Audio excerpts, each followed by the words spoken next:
Hi,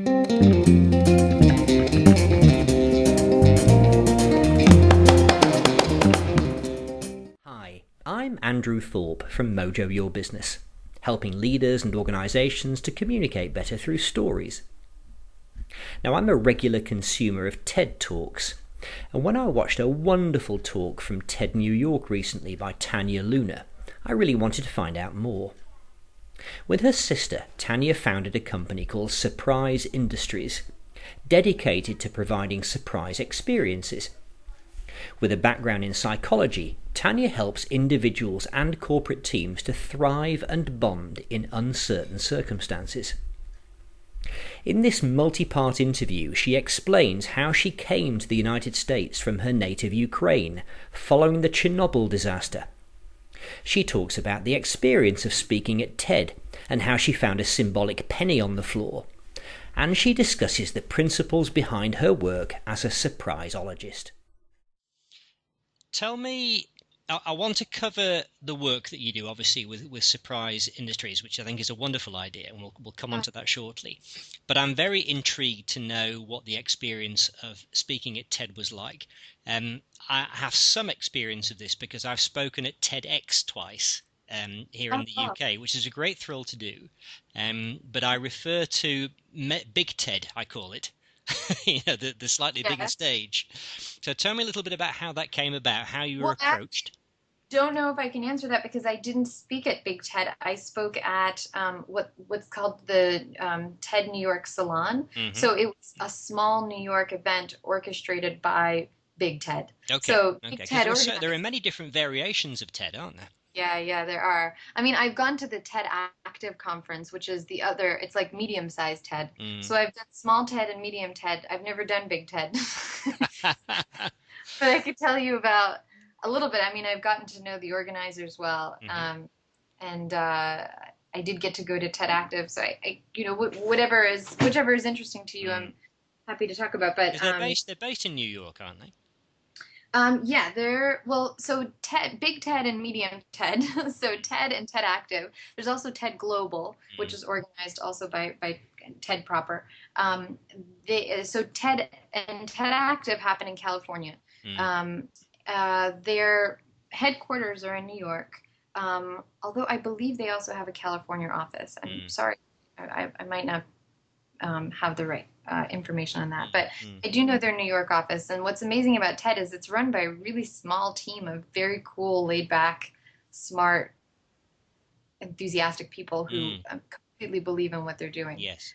And they're not intimidating at all, which is surprising to me because when I first saw TED, I assumed that meeting, I don't know what I pictured. I pictured like wise men with white long beards sitting around like scratching their chins or something, but it's actually just a group of I don't know. I mean, everyone's a different age, but everyone's very youthful and enthusiastic. But it's a wonderful idea, though, isn't it? This concept that ideas spread.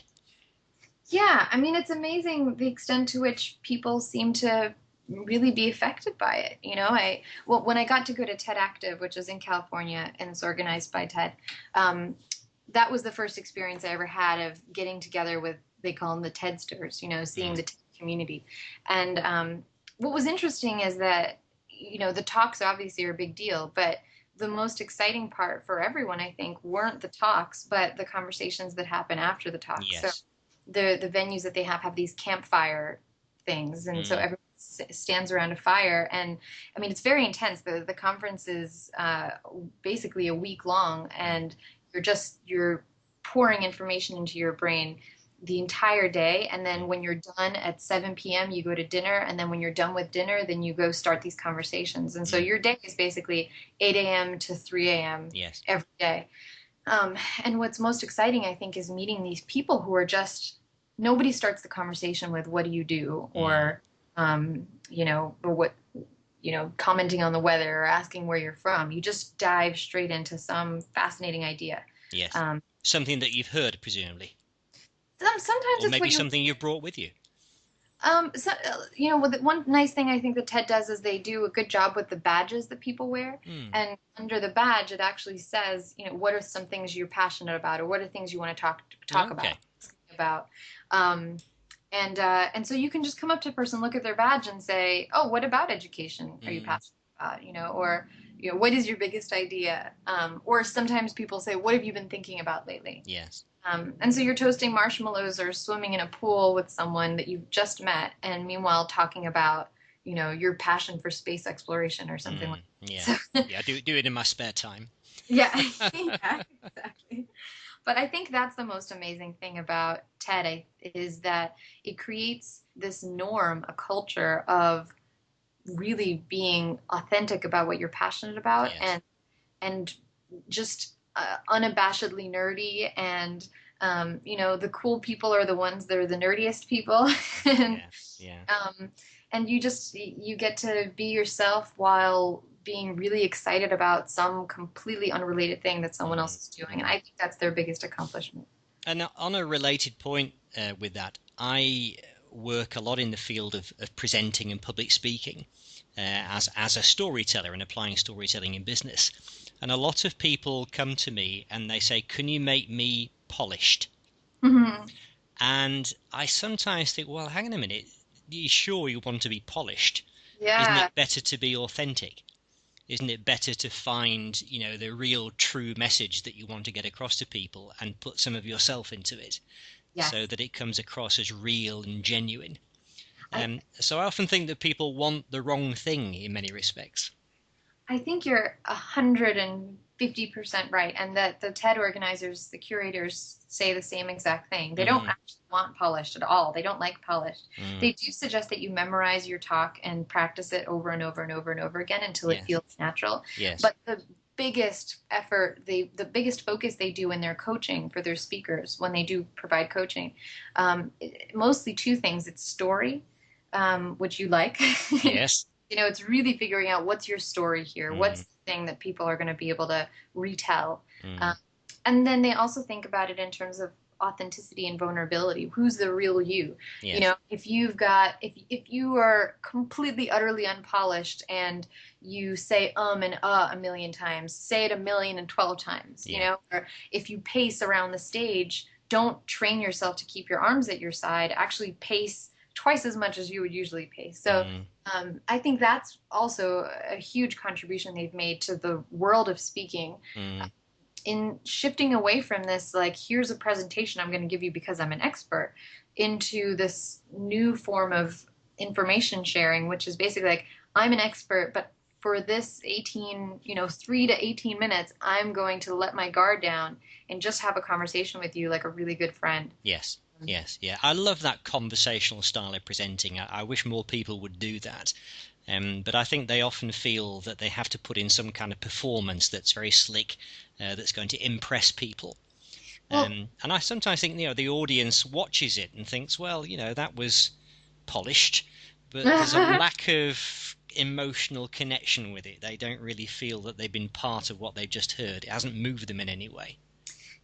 one thing I often think about is research on vulnerability and competency. And what's interesting is that if you come across as too polished, too competent, then your likability score goes way down. Mm, But if you're too vulnerable and just too all over the place, your likability score also goes down. yes. So it's like finding that middle ground. You have to come across as knowing what you're talking about, Mm, but as soon as you're able to make that impression where people can trust you, mm, then you have to let your guard down. Especially these days, I think more and more cultures, countries, subcultures are becoming um, relationship based and look to they want connection over they don't want to feel impressed by someone, they want to feel mm, connected to someone. And I don't know if that's yes. social media or there's, I'm sure, a million other factors, but these days, even with companies, if you think about customer service, Mm. want people, I think Discover Card is doing a good job of it. I don't know if you've seen their ads, but they're all about being real people. That's their, Discover card. yeah, it's Yeah. a credit card.